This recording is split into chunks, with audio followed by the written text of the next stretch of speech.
Welcome to Guys Night In, talking about men's cancers, a Canadian Cancer Society webcast. This webcast is generously supported by AstraZeneca and Merck. My name is Lacey Horta. I'm a CancerConnection specialist and the moderator of CancerConnection.ca, and I'll be your host today. Our guest speaker today is Dr. Jim Lamontagne. Jim is an associate clinical professor adjunct with the Department of Family Medicine at McMaster University and owner of Regent Health Centre in Hamilton, Ontario. Jim is a peer mentor with the Wellwood Cancer Support facility and hosts a monthly support group for men with cancer age 40 and over. Welcome, Jim. Thank you, Lacey. Today, we'll be discussing men's cancers and the psychosocial aspects of living with challenges brought on by diagnosis and treatment. Some of our topics today include common stigmas associated with men's cancers, how typical roles and relationships can change, and some helpful resources for men facing cancer. Before we get started, I have a few housekeeping items. The presentation screen you see in front of you is fully customizable. You can increase or decrease the size of the various windows by left-clicking and dragging any of the corners. From time to time, we'll be referencing some useful resources or links to websites that inform our discussion. Please click the resources widget on the bottom of your screen to get access to these resources. Now, with all that out of the way, I'll hand it over to Jim. Thank you again, Lacey, and welcome all.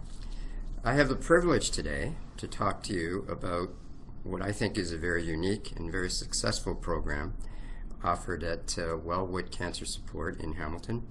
It's called Men's Night In. It's been going, I would say, about a year now, and it's a gathering for men over 40 who are living with cancer or supporting someone in their family who's living with cancer. As I say, we meet once a month at Wellwood, and I'd like to talk to you a little bit about how the program works and also some of the discussions that happen during these sessions. So let's begin our conversation. From this webinar, I would like to share with you some of the conversations about men's cancers and some of the psychological, social aspects of living with the challenges brought on by the diagnosis and treatment. I'd also like to explore some of the common stigmas associated with men's cancers. For example, how some of the roles and relationships can change as a result of a diagnosis or living with cancer. And finally, I'd like to share some of the discussions and observations about some of the issues within the context of Men's Night In, as I said earlier. So let's get started. Let's begin the conversation. First, again, men living with cancer, we'd like to talk a little bit about Men's Night In and specifically how it works. So it's not about the medical. This webcast is not a medical information webcast. If you are searching for medical information, you can look up that information through the Canadian Cancer Society or ask your doctor. When talking with men with cancer in the group or some men that we think may be interested in joining our group, we try to avoid the use of the word support group. We think that support group may to some men bring out kind of a stereotypical image of, men sitting around in a circle with a facilitator, going one by one to each man saying, so how does this make you feel? And we didn't think that men would really want to go for that. So we open each session with a welcome. We're a group of guys with cancer, living with cancer, or supporting someone with cancer, who get together once a month to talk. Again, thanks for coming. But we all know the real reason that everyone's here.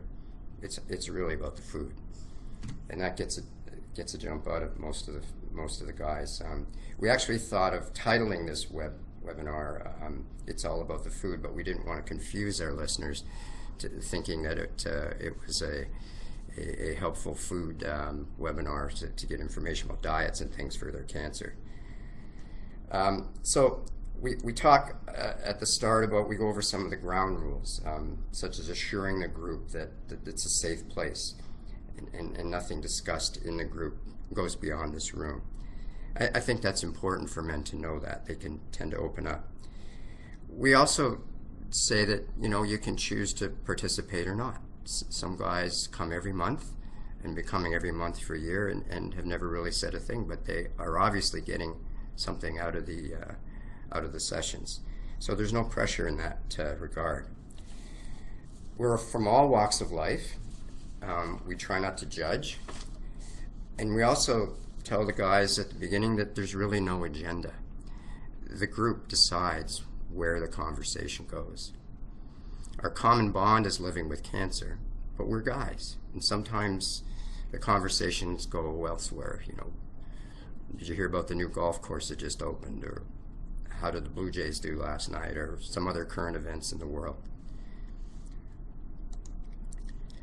The feeling, and what's unique about the group and the gathering is that we're all members of we'll call it a special club. We're men living with cancer. Some of us are recently diagnosed, and some have been living with cancer for years. So our loved ones, our families, the doctors, their staff, they're great, and we mean no disrespect, but they're not going through what we're going through. So there's that bond that connects us.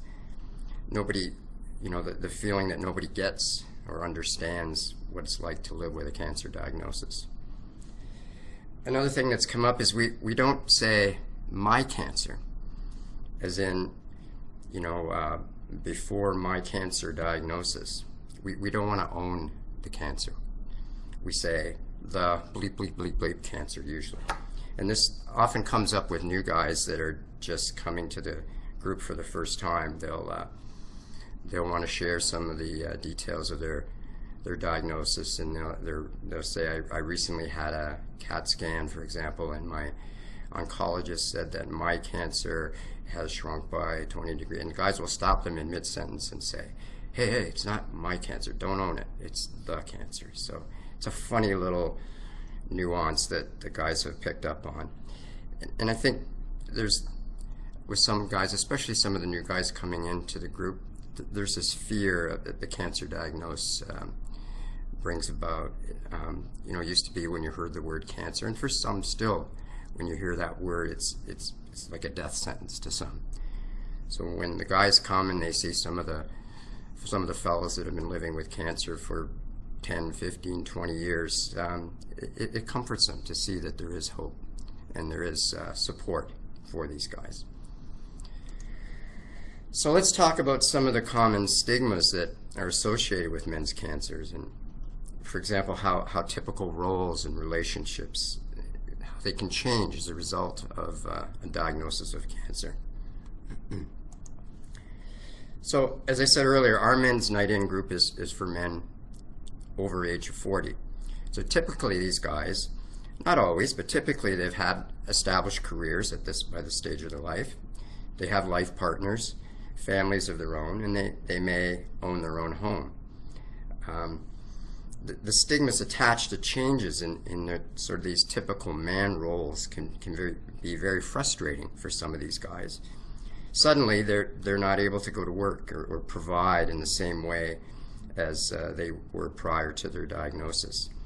One of the stories that comes up is one fellow who was diagnosed with a type of cancer where he needed radiation therapy.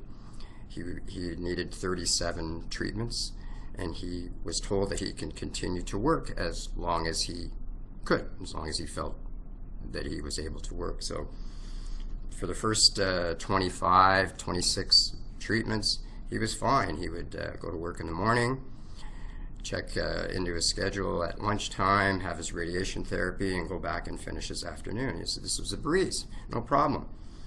But then he hit the wall about 26, 27, and it really hit him. And he shared with the group how all of a sudden no energy, he couldn't drive his car anymore, he ached all over, the fatigue. So it really kind of rocked his world. It really changed how he could function now, and it was very frustrating for him. So changes in traditional male roles within the family or around the house can really be devastating to guys. suddenly, for example, not having the energy to even cut the grass or wash the car, manage the finances, pick up the kids, help around the house. These can all be devastating to men. We're just not prepared and aren't often given the tools for these changes that happen with the cancer diagnosis. It can also be difficult for men to say let go, suddenly having to depend on others for rides, some of their old ways. It can be very difficult for men to ask for help. What the guys have shared or suggested or strategies to cope with these changes are, and I know it sounds cliche, but one day at a time. Just think about today, and tomorrow think about tomorrow. Try not to think 3 weeks, 3 months, 3 years from now. And it's tough for some personality types to adapt to that thinking. Some of the high achievers who've been like this their whole lives suddenly have to change. So one of the things that can be very uncomfortable is how relationships change. Relationships with friends and family, how it changes with the diagnosis of cancer. So we talk about how friends will come over, that friends you've had for years, and not because it's their fault or they mean any disrespect, or they just don't know how to talk to you or approach you, or to my friend has cancer, and do we talk about it or do we avoid it altogether? It can be a very uncomfortable situation, and it's how they're they'll often go on and on about something that a friend of theirs, for example, was diagnosed with the exact same time with cancer as we have, and they went to this clinic and they took this special cure and they were cured. So it's a difficult thing dealing with relationships and families. Oftentimes friends, and again, no disrespect, they're trying their best, but they'll kind of patronize us. They'll say, "Oh, you look good," or "Man, your color's great today," and you need to stay positive. And these are things that, again, to a man living with cancer, can be very frustrating. Sometimes we just want to, as I said earlier, talk about last night's ball game or the latest Game of Thrones episode. We don't blame our friends or our family for this, and we talk about maybe taking the initiative in the conversation. So, for example, we would say, "Hi, Joe. Thanks for coming over. It's great to see you. Just to let you know, I saw my oncologist this week.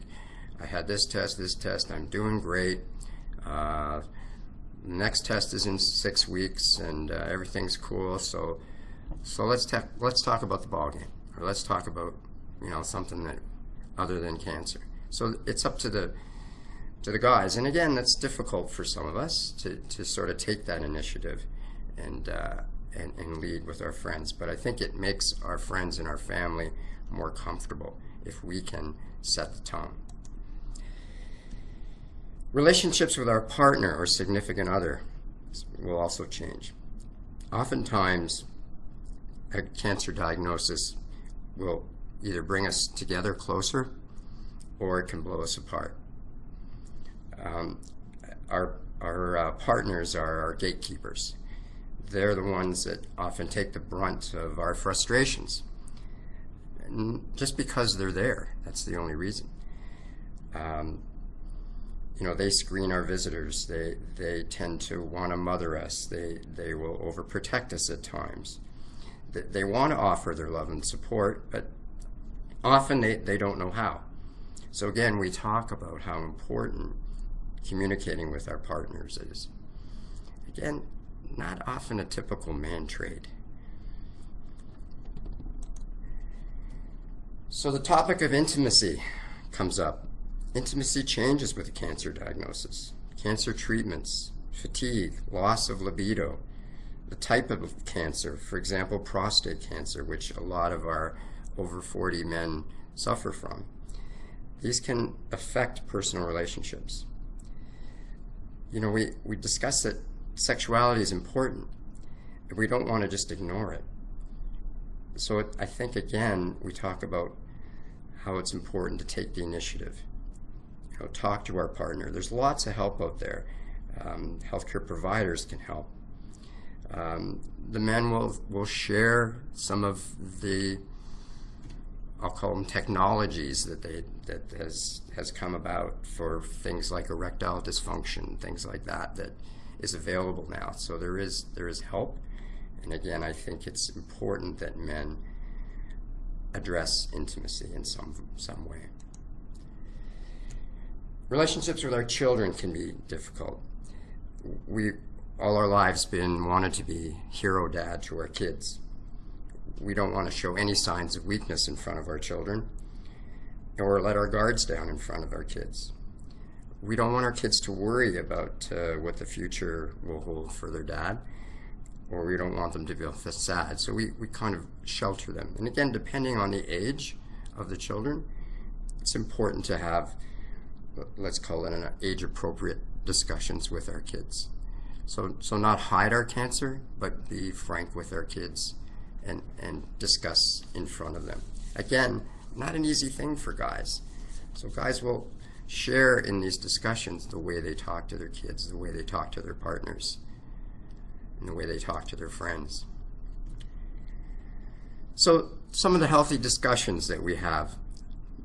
I want to share some of the discussions and observations about some of the issues within the context of Men's Night In at Wellwood in Hamilton.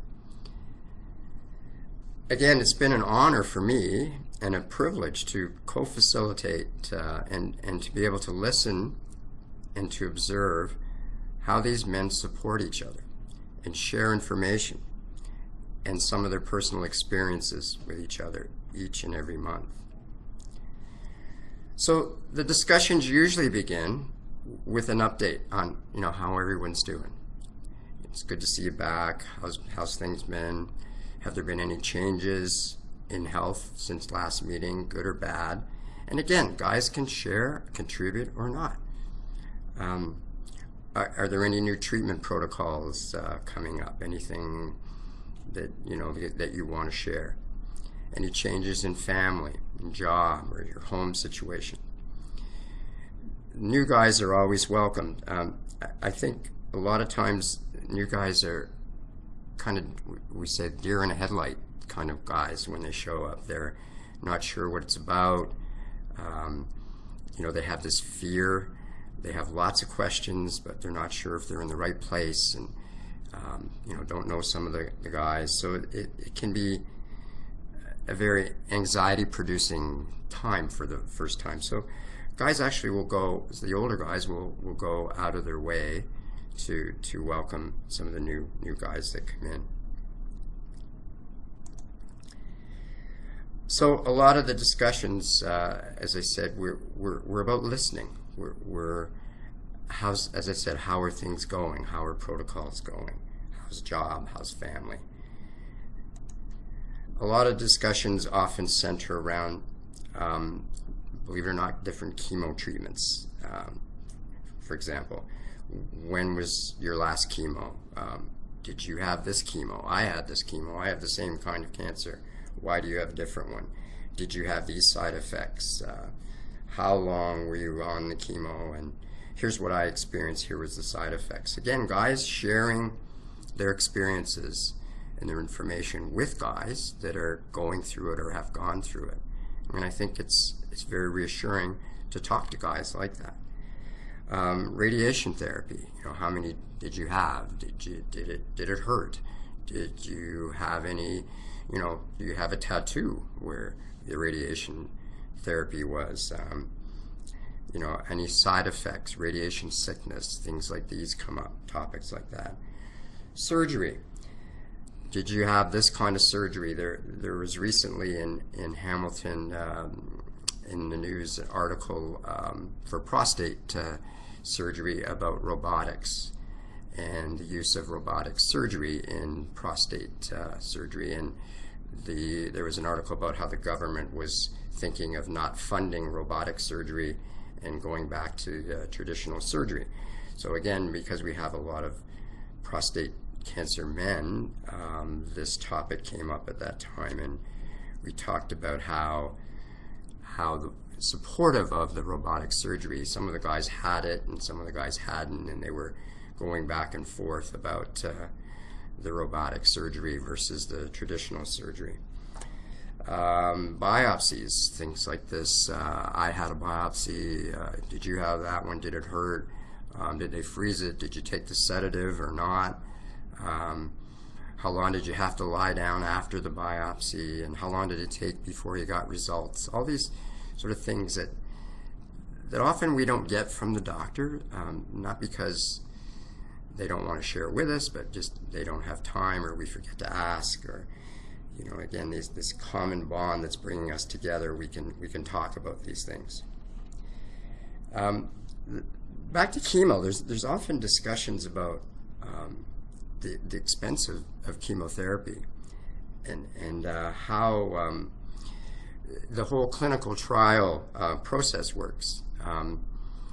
Chemos, as I said, can be very expensive. So there are ways, I guess, that doctors can get you into clinical trials, and then it's paid for. So guys will talk about that, how how they actually know how expensive each of these chemo treatments are, and they talk about that and how lucky we are to live in this country where we do have clinical trials, and some of these life-saving chemo drugs can be paid for. Often the topic of complementary or alternative cancer treatments comes up, especially with the new guys. Again, I hate to pick on new guys, but they're often searching. As I said, oftentimes they have this fear, and they want answers, and they want to know, I read about this, taking this kind of juice will help cure my cancer, or this diet, or this supplement, or the internet is a wonderful tool, but it is often can steer guys wrong on making claims to cure your cancer. So there's often discussions about that. And some of the guys who have been living with cancer for many years have I'll say, been through it all, and most of them have tried it all. So they will often counsel the young guys, or guys asking about these complementary cures or treatments. And again, it comes down to, check it out, look at the research, ask your doctor, ask your oncologist if he thinks it will be compatible with your treatment. One of the things that comes up under complementary often is the use of cannabis, and several of the men in the group have tried cannabis in various forms, of the oils and the edibles and things, and guys are interested. How does it work, and how do you get it, and how much does it cost, and does your doctor support it? All these things, sort of questions that come up, and the guys are actually quite helpful in dealing with that. Again, I think guys, especially newer guys just diagnosed with cancer, are looking for what I call the silver bullet. Like there's got to be something out there that I can just take, and this doesn't just pertain to cancers, but I think we're sort of wired that way as human beings, that there's something out there I just got to take, or I got to see this guy or do this therapy, and I'm going to be cured. And unfortunately, it doesn't work that way. And the guys are very good at supporting each other. There's not always that silver bullet. Diets often come up, whole food diets, all kinds of different things that guys have tried it all. And when you get 21 guys in a room together, there's a vast amount of knowledge about different things, different treatments that the fellows have tried. So it's a very good information sharing session. Another thing that comes up often is financial and other issues. Often there's discussions about financial issues. So there's always a couple guys in the group that have sort of accounting backgrounds, and there's questions about, for example, how to apply for disability insurance and government tax credits and things like that. Because most of the guys are not able to work, so they still want to have to provide. And there's often advice given on how to specifically fill out these disability insurance forms, like the wording and the boxes and what you have to say, because if you don't say it correctly, it'll be rejected and you have to reapply. So guys are very helpful in that department on how to help these fellows with some of the financial issues that come up. So questions. There's many. The discussions often turn to symptoms. Besides treatment, often to symptoms. Did you experience this? Did you lose your taste? Did your ears feel plugged? Did it affect your vision? Did it come back? And how about things like fatigue and energy and appetite, nauseousness after chemo? Can you sleep at night? Has that changed? How long did it last? How many times a night do you get up to go to the bathroom?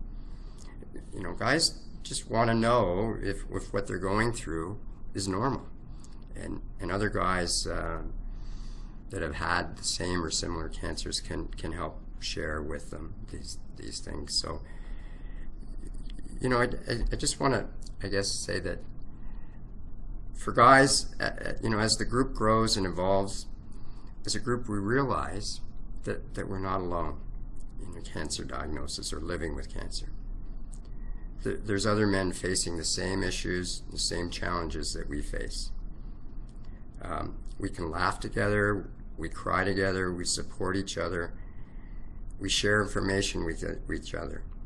We just be guys together, and we realize that there is help for men living with cancer.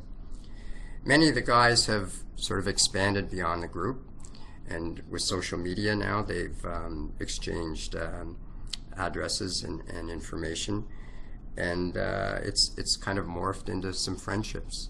And guys will get together beyond the once-a-month gathering at Wellwood, and end up sort of mentoring each other one-on-one. So that's kind of a little sidebar of what's evolved from the group. At Wellwood Center in Hamilton, we offer free programs for everyone affected by cancer. There's presently over 28 programs in effect, everything from peer support to coping strategies, exercise, and movement. I would encourage all men living with cancer to check out a men's group. There's lots of, there's probably one in your community, or if not, there are facilities that you could check out and maybe even start one. So to find help and to get more support, especially in your area, these are some of the good websites to begin.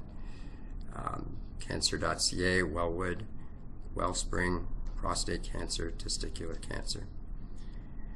Again, thank you, and again, I encourage you, men living with cancer or supporting folks with cancer, check it out. Check into a men's group and join us.